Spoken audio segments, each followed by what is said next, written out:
මම අමිල සඳරුවන් ඒකාබද්ධ ගුරු සේවා සංගමේ ප්‍රධාන ලේකම්. මේලාවේ ගුරු සේවය ගත්තට පස්සේ ගුරු සේවයේ දැනටත් 40000කට වැඩි පුරප්පාඩු ප්‍රමාණයක් තියෙනවා.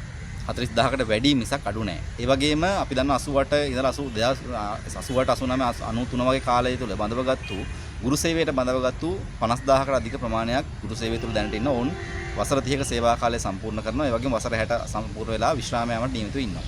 ඒතකොට මේ වසර අවසාන වෙනකොට ඔවුන් විශ්‍රාම ගියොත් සහ තවත් ඉන්නවා අර විදේශගත වෙන ගුරුවරුන් ගොඩාක් විදේශගත වෙමින් ඉන්නවා. ඒතකොට මේ සියලු දෙනා විදේශගත වීම ඊට පස්සේ විශ්‍රාම යාම සහ දැනට තියෙන පුරප්පාඩු සියල්ල ගත්තට පස්සේ මේ වසර අවසාන වෙන විට ගුරු වෘත්තියෙන් 3න් 1කට වඩා ප්‍රමාණයක් හිස් වෙනවා.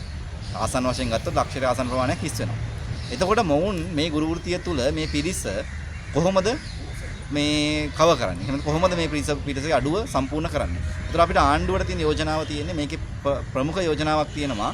මේ වෙලාවේ ක්ෂණිකව කරන්න පුළුවන් ක්‍රියාමාර්ග කිහිපයක් තියෙනවා. එකක් තමයි මේ වෙද්දි පාසල් තුල ඉන්නවා සංවර්ධන නිලධාරීන් ප්‍රමාණයක්.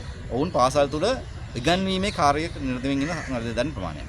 ඒතර ඔවුන්ව ගුරු සේවයට අන්තර්ග්‍රහණය කිරීම සඳහා වෙච්ච සාකච්ඡාවක් තියෙනවා. ඒ සඳහා වෙච්ච මැදිහත් වීමක් තියෙනවා. ඒක දැන් මග නැවතලා තියෙනවා. ඒක එක. ඊට අමතරව මේ වෙද්දි ඉන්නවා රුපියල් 30000කට අධික උපාධාරීන් ඉන්නවා. රැකියා හෘද උපාධාරීන් ප්‍රමාණයක් එළී ඉන්නවා. 30000කට ආසන්න ප්‍රමාණයක් දැනට ඉන්නවා. ඒ වගේම වුණ සේවාවල වෙනත් සේවාවන් උපාධාරීන් නොවන සේවාවන් උපාධාරීන් ප්‍රමාණයක් ඉන්නවා ලංකාවේ ඇතුළේ.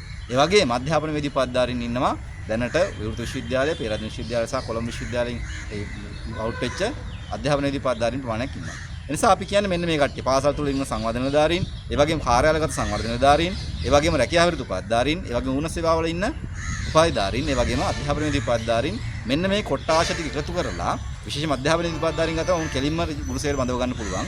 අනෙකුත් උපාධාරී කොට්ටාශ 4 විභාගයක් හැඳවන්න. කමක් නැහැ. විභාගයක් හැඳවලා පත්වීම ලබා දීම සඳහා ඉක්මන් පියවරකට යන්න. දැන් මේ වෙද්දි පාසල් වැහිමින් ඉන්නවා. ගුරුවරු නැති නිසා පාසල් වැහිමින් ඉන්නවා. සමහර පාසල් වල එක ගුරුවරයා විෂයන් 5-6 උගන්වනවා. දැන් අපිට දෙනියායි දැන් අද කතා කරා දෙනියායි ගුරුවරියක් ඒ ගුරුවරිය ICT ඉංග්‍රීසි මාධ්‍ය ගුරුවරියක්. හැබැයි ඉස්කෝලේට ගියාට පස්සේ ICT ඉංග්‍රීසි මාධ්‍ය ගුරුවරු ඉන්නවා. එයාට උගන්වන්න කියන ඉංග්‍රීසි භාෂාව. එයා කියනවා එයා ඉංග්‍රීසි මාධ්‍ය ICT උගන්වන්න ගත්තට එයාට ඉංග්‍රීසි භාෂාව උගන්වන්න බෑ. නමුත් විදුහල්පතිවරයා කියනවා ඉංග්‍රීසි භාෂාව උගන්වන්න ඕනේ. ඒතර ඒ වගේ පොලිටිකල් කරන්න යන ගුරුවරයාට මීඩියා උගන්වලා කියලා තියෙනවා. ඊට පස්සේ මීඩියා කරන්න යන ගුරුවරයාට සිංහල උගන්වන්න වෙලා තියෙනවා. ඒ කියන්නේ තමන් ඉගෙන ගත්තවත් නැති විෂයක්. තමන් ප්‍රමෝණිතාවේ නැති විෂයක් ගුරුන්ට උගන්වන්න වෙලා තියෙන ගුරුන්ගේ හිඟේ නිසා. එක විෂයක් වලට විෂයන් 5-6ක් කරනවා තියෙන හිඟේ නිසා. අපි කොහෙන් හරි පීරියඩ් එක ඉවර කරගන්න කවුරු හරි දාලා උගන්වන එක නෙමෙයි ඉගෙනවීම කියන්නේ. දරුවට හරි අධ්‍යාපනයක් දෙන්න, ගුණාත්මක අධ්‍යාපනයක් දෙන්න නම් ගුණාත්මක ගුරුවරයෙක් නිර්මාණය වෙන්න ඕනි. ඉතින් අපිට එළියේ ඉන්න උපාධාරීන් ඕනි තරම් බඳවා ගන්න පුළුවන්. බඳව ගන්නකොට මේ අලුතෙන් බඳව ගන්න ඕනේ නැහැ. මේ විශ්‍රාම යන කාඩර් එකට බඳව ගන්න. මොකද මේකේ කාඩර් එකක් තියෙනවා. ඒ කාඩර් එක පිරවන්න පුළුවන්. මොකද ඒකට අමුතුවෙන් අවසර ගන්න ඕනේ නැහැ. විශ්‍රාම යන අයට සහ මේකේ හිස් වෙන පුරප්පාඩු වලට බඳවා ගැනීම සඳහා අමුතුවෙන් දඟලන්න ඕනේ නැහැ. මොකද බාන්දාගාරයෙන් අමුතුවෙන් ඒකට මුදල් වෙන් කරන්න ඕනේ නැහැ. දැනටත් වෙන් මුදල් ටිකෙන් කරන්න පුළුවන්. ඒ නිසා අපේ යෝජනාව තියෙන්නේ මෙන්න මේ උපාධාරීන් වහාම පුරුෂයෙක් බඳව ගන්න. බඳවගෙන ඔවුන්ට පුහුණු වීම ලබා දීම සඳහා අවශ්‍ය වැඩවිල්ලක් හදලා මේ අධ්‍යාපනයේ බිඳ වැටීමට නියමිත වෙලා තියෙන මේ බරපතල බිඳ වැටීමකට තියෙන අධ්‍යාපනය බිඳ වැටීමෙන් වළක්වන්න. මොකද අපි ආණ්ඩුවට කියනවා ඔයාලා මේ අවුරුදු 5 ඉවරලා යනකොට කිව්වොත් එහෙම අර මේ අනුකුමාර දිසානායක කිව්වේ මේකෙන් මම යද්දි මිනිස්සු මට බයිනෝ නම් අවුලක් කියලා. මේ අවුරුදු 5 ඉවරලා යනකොට ඔයාලට කිව්වොත් එහෙම මේ රටේ මිනිස්සු මුන් මේ රටේ අධ්‍යාපනය කෑවා කියලා. ඒක අහගන්න දෙන්න එපා. ඒ නිසා අපි කියනවා ඔබ මේ රටේ අධ්‍යාපනය කෑවා කියන එක අහන්න නැත්නම් ඔබ මේ රටේ අධ්‍යාපනය සංවර්ධනය කළා කියන කතාව අහගන්න ඔබට පුළුවන් මේ වෙලාවේ ගත යුතු ක්‍රියාමාර්ග ටික ගන්න.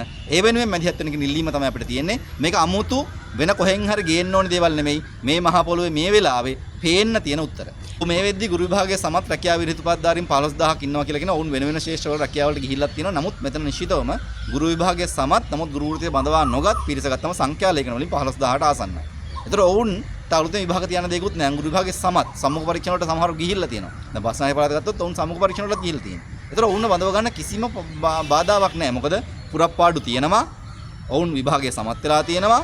ඔවුන් සම්මුඛ පරීක්ෂණ වලට පවා ගිහිල්ලා තියෙනවා. ඒතකොට මේක අමුතු බයක් නැහැ. උන්ට තියෙන්නේ පත්තින ලිපියක් ගහලා බාර දෙන්න විතරමයි. ඒ නිසා ඔවුන් බඳවා ගැනීම සඳහා කිසිදු බාධාවක් මෙතන නැහැ. සංවර්ධන නිලධාරීන්ට වැටුපහම් වෙන සංවර්ධන නිලධාරී වැටුපහම් වෙන්නේ. ඒක ගුරු වැටුපත් එක පුංචි වෙනසක් තමයි තියෙන්නේ. චූටි වෙනස්කමක් තමයි එතන තියෙන්නේ. ඒතර සේවයක් විතර ගත්තට පස්සේ ඔවුන් සංවර්ධන නිලධාරී සේවය කියලා තුල තමයි ඔවුන් ඉන්නේ. ඒතර ඔවුන් සීමාවාසික කියලා කියනවා. අභ්‍යාසලාභී කියලා කියනවා. නමුත් ඔවුන් ගුරු වෘත්තිය සඳහා බඳවා ගැනීම කරලා නැහැ. ඒක තමයි අනිත් එක තමයි පාසල තුල දරුවාගේ වගකීම ගන්න පුළුවන් නීත්‍යානුකූල ගුරුවරයෙක්ට ඒතකොට ඔවුන්ට මේ නීත්‍යානුකූල වගකීම ගැනීම අවශ්‍ය මේ අවුලකුත් තියෙනවා. නැත්නම් ප්‍රශ්නකුත් තියෙනවා මෙතන.